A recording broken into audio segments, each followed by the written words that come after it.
fantastic. Crypto Fund, Barcelona, Israel. Fantastic. Yasmin, what have you got to tell us? Hi, so I'm not retired yet from the startup. I'm a co-founder and CEO of GoGo Network, which is a venture sponsored by SoftBank and Axel Springer, and we focus on autonomous mobility vehicles in Europe. So you will see actually in the hall we have one of our vehicles that's an autonomous food cart. So we do a lot of innovation in the space. And in parallel, I'm also a venture partner of a VC fund and co-founder and sponsor of a mobility SPAC, which is a special purpose vehicle. Unfortunately, I'm a lawyer, so the most important part of this panel. I'm a partner at Gomez Acebo and heading the venture capital group at the firm. Ah, cool. Okay, I have loads of jokes about lawyers and panels. I said, like, don't put a lawyer on my panel. He's going to say nothing. He's just going to say everything. I apologize. And not only that, but he's a lawyer from Galicia. So that's like, the it's best like part. Yeah, everything is depende as opposed to just that depende. changes. But anyway, we'll get through it. If he tells me all the stuff on stage that he told me 5 minutes ago, we'll do very well indeed.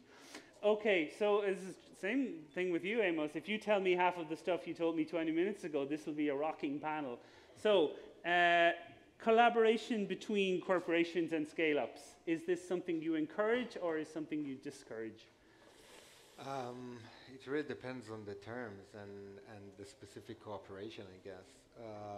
There are corporations want to be cool, right? They want to work with a startup, innovate, generate speed that they don't have in their corporation. That's of course not all corporation, but usually there is always kind of a conflict of interest between a startup and a corporation, which I can elaborate for hours, so maybe I'll let others give us 5 minutes anyway. Okay, so give us your worst story. What's your worst story? My worst story is a public, very big company being bankrupt and basically killing the startup it invested in because the court take over everything and sits on the board, and like this is not something that could work with a startup. So that's basically one of my worst stories. But I think that one of the biggest problems, I guess, is speed, right? Startups build things, they do things very, very fast. They have a runway, which they need to take in account. And corporations usually doesn't. So they can take the time. So I will definitely not recommend an early stage startup to kind of like build all of his hope on a cooperation to get him to the next level. Usually it just doesn't work. But that doesn't mean that startups should not look to work with corporations. It's just that they need to understand what are the terms. For example, I would get a corporation on my cap table as a startup, but I will put a proxy for him not to have any rights in the company to vote or do anything because I don't want to be dependent on him on anything. So that's kind of like the bit, so I'll let others talk and we'll come back to you in a second because I kind of feel the same way. I don't know what you were expecting, but I have more horror stories than positive things about maybe it's like the panel is divided in twos, like that the more corporate end is at the other side, but as an entrepreneur, I have some really horrible stories whereby having corporates on your board and they favor the interest of the corporation they were working for rather than the interest of the startup they were on the board of. Yeah. And you can go around and say like, look, that's legitimate for them to defend, but if someone is on the board, the minimum you expect is that they are pulling for the company they are on the board of, but that's not the way they saw it. Yeah. So it was a sort of so while you can say in general terms that you do have to work with corporates, in terms of especially things like distribution and manufacturing and those kind of things that corporates do very well. But it's never an easy ride. It's almost always a bumpy ride. Yeah, I think that just compared to a VC model, right? A venture capital that wants to get the company live and the valuation up and all of that. Corporations usually have, other needs, and they look at a very narrow way on the startup and how they can utilize it. And so, yeah, I mean. So Yasmin, would you like to defend corporations, or would you like to be on the side of the entrepreneur? Which side do you see yourself? I'm going to do the other side to make it more fun. No, I mean, joke apart, on our board we have both SoftBank, which couldn't be more like, you know, startup, entrepreneur friendly, and we have Axel Springer, which couldn't be more like, you know, the leading newspaper industry player in Europe. Yeah. And personally, I'm fine with both influences. Like, I don't suffer at all from Axel Springer. Actually, they were our first investor. Like, they invested first. They totally understood that we're not like, you know, generating revenue at the same pace that their newspaper. That it's a more like medium-term investment, etc. And actually, they are helping as much as they can. So I think it's fun to blame corporates or like, and the startups are cool, but like I think at the end of the day, it really depends on the specific situation. And my personal experience is good. Then, of course, there's on the board, and then it's like outside the startup collaboration with corporations. And it's true that the pace is what is the most frustrating to me. So that's where I would join you, that like when you do a project with another corporation, just to do the LOI, the agreement, to go through the whole like hierarchy, it's like, okay, you could have already finished the project. And then the exact person that you worked with decided to leave the company. Yeah, so you need to start work all over. in a different part of the company. Exactly. You've built this relationship. I've sat listening to all your stories for ages and smiled at all your jokes, and then you go work in a different part of the company, and somebody new walks in, and you have to sort of begin again. That happens as well. But just in terms of like, you know, mobility and automation and that kind of stuff, I mean, the big issue there is working with government, right? Totally. So I guess in theory, the corporate, you know, should be able to help with that. Yes, so it's interesting because in our, I mean, autonomous driving, at the end, you're like creating and shaping a new ecosystem in industry. And so you need both the incumbents, which are like all the car manufacturers, the player. You need, of course, the government to help impulse this innovation, and you have the startups that can have a lot of, you know, tech and etc. But you need the permits and the right to actually operate in a safe space, right? So I would say 30% of my work is actually working with governments, both like in Spain. We're launching project in Madrid that you guys will see, I think, October, November, autonomous delivery robots that bring you grocery home or food carts, etc. And it's been like, honestly, I don't know if we have people from Madrid Futuro in the room or not, but it's been really a great collaboration. And it's just like you need to accept that, like, you know, this is a certain pace, you had to play by the rules, right? Especially, I think, in Europe, where we are a very highly regulated countries for the best and the worst. In the US, you can go a bit more freestyle and just put your vehicle I like to say we have regulation, they don't, rather than one is highly and the other is lower. That's the way of we actually do have regulation. No, and what we have regulation a priori, and they have regulation a posteriori, which is a different approach to things, right? We all want to control before they happen, and they happen so slowly because of that, and they let it happen. They might have a few issues, but then they also get it to scale, right? So. So that's a message also for like governments to be a little bit bold sometimes to try, right? Yeah. But I mean, I've heard it said by, you know, automation companies that they've specifically come to Madrid because they weren't, there was, you know, people telling me there isn't even someone responsible, like, you know, when they've tried to work in other cities. I mean, is that a fair comment, that Madrid have at least provided an environment to talk to companies who are trying to do things? Totally. I think Madrid is, for me, in general, Spain is an underrated country in the sense that, like, people are like, oh, Spain, yeah, it's great for holidays. Spain is actually amazing in terms of talent. It's amazing in terms of, like, not all politicians, but I think in Madrid, with Almeida and the group they have been able to create, they are really promoting the fact that, like, I think in Madrid they have the most mobility startup active in Europe, right? Compared to, it's not okay, like a coincidence. It's because they have been creating the right framework to Well, to they do have that. somebody whose job title is like mobility solutions, and like that helps you rather than, yes, you know, it's yes. the Henry Kissinger question, like when you want to talk to Europe, who do you call? I mean, there is somebody who's responsible for this, and that's why there's so many mobility solutions. I'm slightly neglecting Alvaro, so I was going to come to you. I wasn't just going to say, oh, he's just a lawyer, he's not going to say anything. So, but anyway. So I mean, I guess the thing is that, you know, you do have some lawyers who are surprised. You know, there's always this thing about, you know, a lot of law people, certainly ambitious lawyers, they don't want to work with startups because there's like, you know, very little money in it. They'd rather go and work with corporates that can generate the fees and all that kind of stuff. But you also get these kind of lawyers who find just the work is generally more interesting, and they like working with startups because it's a more interesting kind of work. I mean, which of the two profiles are you? Said he, asking, already knowing the answer to this question. I will answer the question. But you know, the fact that we are today having this conversation on corporates and startups is really amazing. We started back in 2007 working for startups. We participated in a couple of big transactions then, 20 when was sold to Telefonica, or by VAP to Amazon. And I remember that, I mean, those were corporates to say, but you know, probably technology companies, different stuff.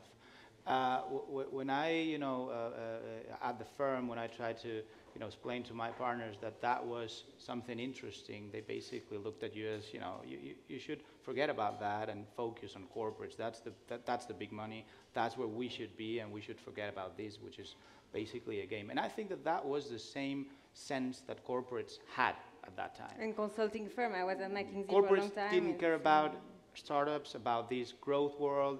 It looked like, you know, a kind of a game, and that's it. And see how things have changed in these 12 years. I mean, a lot of corporates in Spain have their corporate investment arm. First, because they wanted to look, you know, modern. They wanted, and second, because they see that if they lose that train, they will lose their position. They're doing already. So if you ask me, where do we, my group, I'm the head of the venture capital group, so I have to always, you know, be besides the, or with the startup world. And I think, you know, that even for us, that world has professionalized a lot. When we started, you know, it was difficult to find lawyers or firms that really were specialized in these processes. And they really, as you were saying, had the will to accompany the clients from the very beginning. Once you exit a company, then the founder starts a company again. Obviously, at the very beginning, he doesn't have money to pay the fees, so you have to adapt, you have to understand it, and you have to be more flexible than we usually are at big firms. You know. But if you can stay with the journey as far as like a mass mobile or something, you know, you get your return. No, and you know, and now, I mean, things are more reasonable than they were. I mean, if you you know, are in Series A, Series B, we're having interesting sizes now in Spain. I just closed a Series A of 30 million, 140 valuation that will be announced in the next days, which is that's a hit. Did you say that was a Series A? 30 million, probably the biggest ever in Spain. 140 in Israel, valuation. it's a pre-seed. So you know, things are changing. We're in Spain. 30 million. That used to be a lot of money. Yeah. Okay. But you know, for a Series A and for Spain is a big.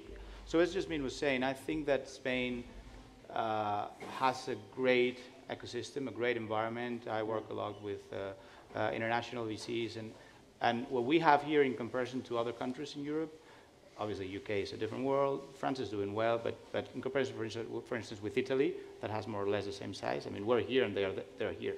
Yeah. So I think that we should be more proud of what we have. We should encourage ourselves, you know, to sell better what we have to the world. And I think we'll have a fantastic future. I'm always puzzled that Italian oil is actually Spanish olive oil. When I discovered that, I was like, that's the problem of Spain. But no, but jokes apart, I think if you don't accompany startups, you end up not having the biggest clients. Because look, if you just look at the US, the biggest client, Google and so on, they mostly don't use consultants or like, you know, because they didn't need it from the beginning and they just hired the talent. And so if you don't know how to put your fees at risk, which is a model that now everybody is doing because they realize, you do fees at risk for a certain amount and then you take the risk. and the rest of the company continue with the cash cow of the big. Absolutely. We at early stages with, small companies founded by former clients or whatever, we basically don't charge at the very beginning, or charge very, very little.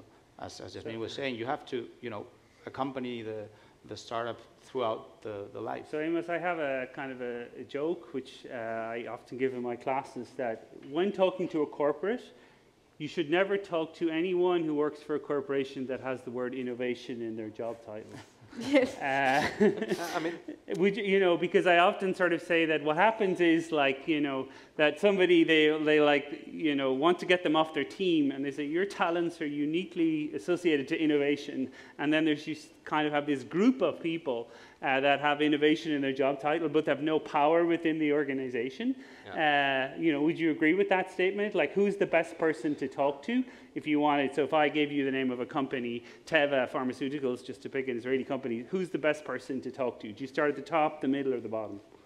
Definitely at the corporate VP, corporate developer, whoever is reporting to the CEO or the CEO itself. Yeah.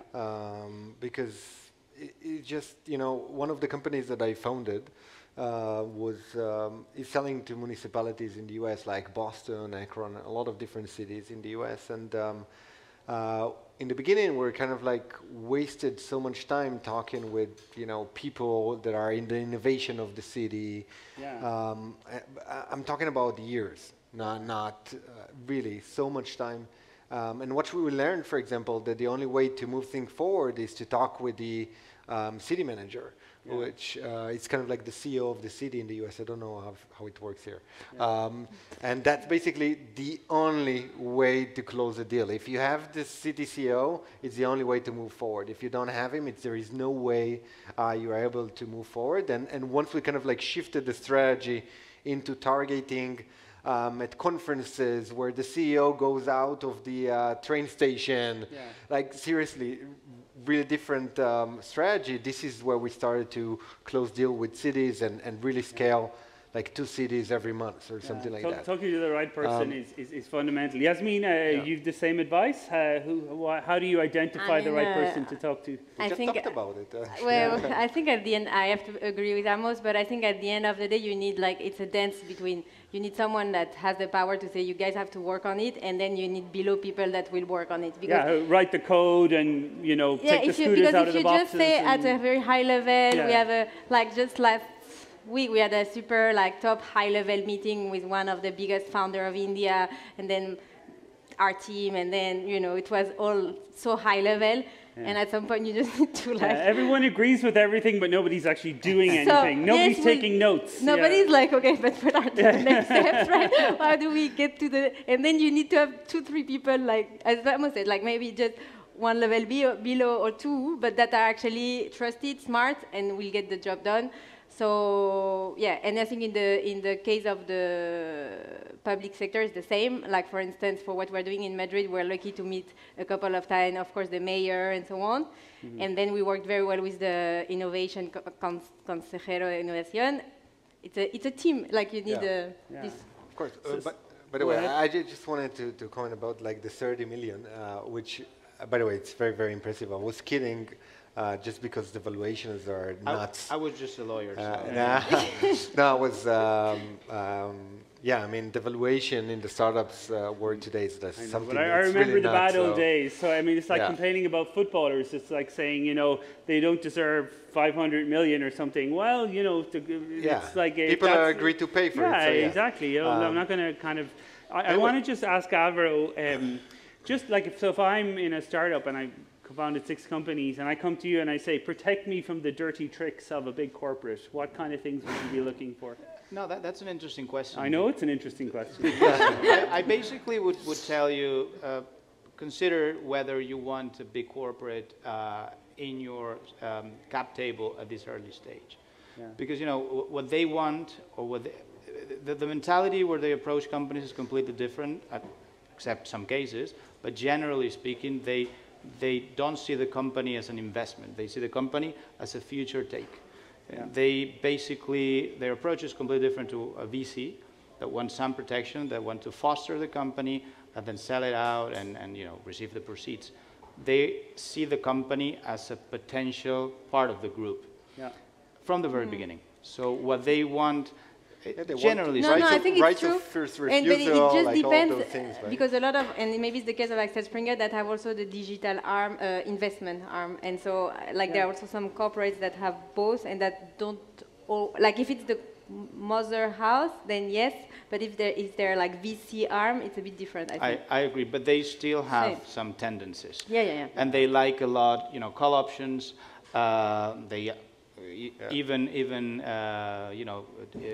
Liquidation preferences, grand put options Right of to first refusal. the founders. So basically, they are thinking in a different way. They want to be sure that if at some point they want the company, they will have the company, which is something that a VC will never ask for. And VCs just want absolute return. Absolutely, and that's a huge difference. And you see it when you draft the shareholders agreement. If your client is a corporate, then what you have to include there is a different thing than what you have to include when you're advising a VC. And it goes, by the way, to the point that I said, is that I agree with you in the beginning. You talked about the cooperation, and I really, there are different cooperation which are fine and great, and everything will be fine, but in my experience, it starts very well and everyone are happy and they're so happy to learn from you about the technology and all that, but then when shit hits the fan, and it will at some point, right? This is where you start and think all of the things that he drafted in the agreement, a contract is 10% what could go wrong or what could go right, and 90% are when the stuff goes wrong. If everything goes right, you don't need a contract.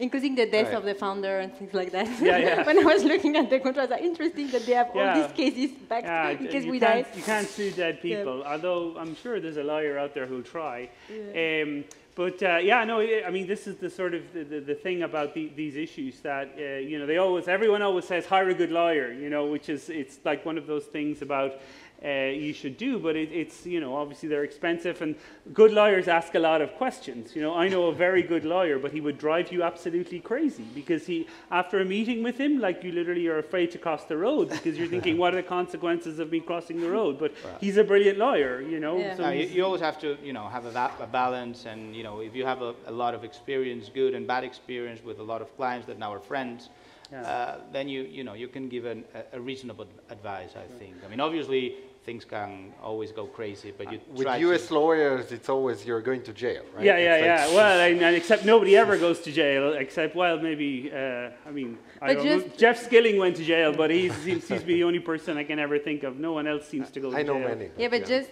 for instance, for the SPAC that we have done in the US, because you have to list in the NASDAQ, just in case we have a lawsuit, it will be between 5 and 10 million.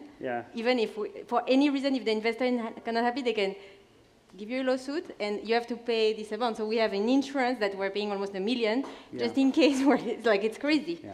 No, you need to have, like, the same with being on the board. You need to have liability insurance and things like that. I tell all my students this, that I have a session on insurance, and I say, this is the thing. It's like pensions or something. The thing nobody wants to talk about, but the thing you absolutely do need to talk about. We're about 5 minutes left, but I want to ask just an Israel-specific question, and then I want to go back to Yasmin and Alvaro.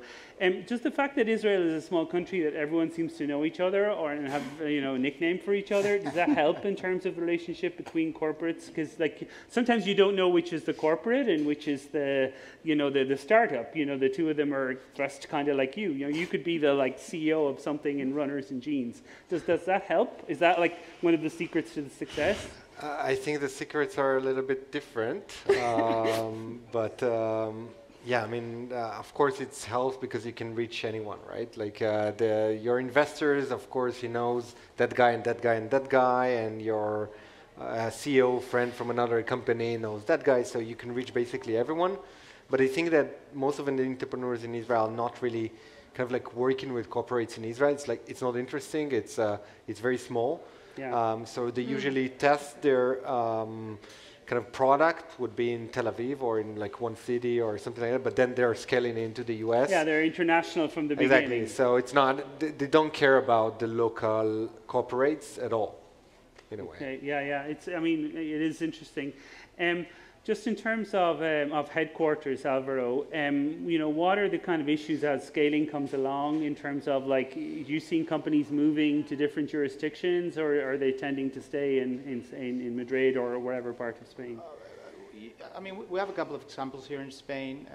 For instance, we were discussing that before, On Track flip into France, and you know, Job and Talent flip to the UK. I mean, there are a lot of examples. We flipped to Germany. You flipped to Germany, so yeah. it's quite. I mean, the share for share deals flipping. And that's a bit of a pity. Sometimes that happens because, you know, you have a French fund, as in the case of we helped Atomic, and then Qatar invested in On Track, and then yeah. they flipped. But also because they are, from a tax perspective, those countries are still more attractive than Spain, yeah. generally speaking. And it's also the precedence on IPOs. And the presence in IPOs, and the market is a bit bigger. I mean, you tend to think, if you flip to Delaware, to UK, that you're going to have a bigger funding, that's going to be easier. Yeah. And also the experience of investor on the jurisdiction, because in our case, they were like, we don't know very well this first jurisdiction. We have already investment in Germany or UK, so you choose between those two. That's great. I mean, we still have That's some great, champions that decided to stay as global, yeah. and others that still have their, and Cabify flipped to Delaware. Yeah, oh. they're in Delaware.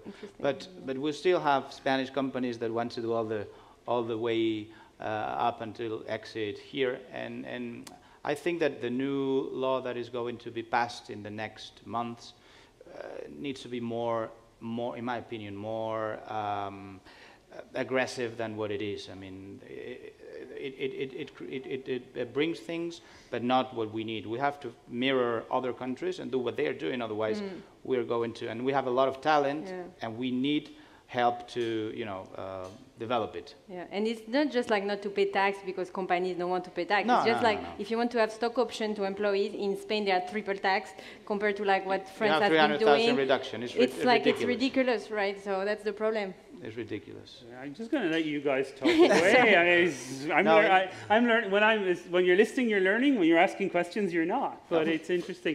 So we sort of have just 2 minutes left. So I just want to sort of just do a quick, give each of you a chance to. I always say, like, what's the thing you want people to come up and talk to you about? So Alvaro, I presume you want people to come up and say, "Hi, I'm in this massive company. I'd love you to be our law firm." What's the thing you want people to come up and talk to you about after the panel? Well, basically, I mean, I will be boring, actually. If anyone needs legal help and it's building up a good project, we have the experience and we'll be more than happy to help, and also to adapt to the needs in all the different stages. Okay, same question for you, Yasmin. What help do you need? How can people who are here listening to you, what problems do you have that you need help with? No, I would say maybe just like if everyone is excited about what we do, like we are always hiring in different cities, and if people are also excited to help us spread in different countries, we're always working with different companies and cities there. So I would say both talent and expansion. So you're hiring, and do you use, I mean, what mobility solutions? I always ask, you know, whenever I meet lawyers, it always impresses me if they use products from startups and things like that. So are you using mobility products, or are you still drive around in your car? Or? So I don't drive, so I'm good question. Yeah, I'm faithful to my... And good answer. Yeah. And yeah, I use mobility apps, but I don't know, like I don't need to tell them because like there are... But I use many mobility apps. Yeah. Finally, I won't say what are you selling, because you were giving me a hard time when I asked you this question earlier. Like, what do you want to know, kind of stuff. But like, so no, you know, I've achieved an awful lot in your life, but everyone is selling something. Man, so what are you selling? If anyone building a crypto startup, then you should talk with me. Okay. Or if you want to advise actually on taking money from a corporation. Oh yeah, but the answer would be very simple. We've got you. The blood is going again on that. You're like, you want to sort of defend the honors of startups against corporations. Okay. So we're out of time. So it just remains to thank Amos, to thank Yasmin, and thank Alvaro for your contribution in the panel, and also to thank everyone else. I'm sorry we didn't have any time for questions, because I just completely forgot about questions. But you can come up afterwards and talk, and I'm sure talk to the speakers. So thank you very much. Thank you.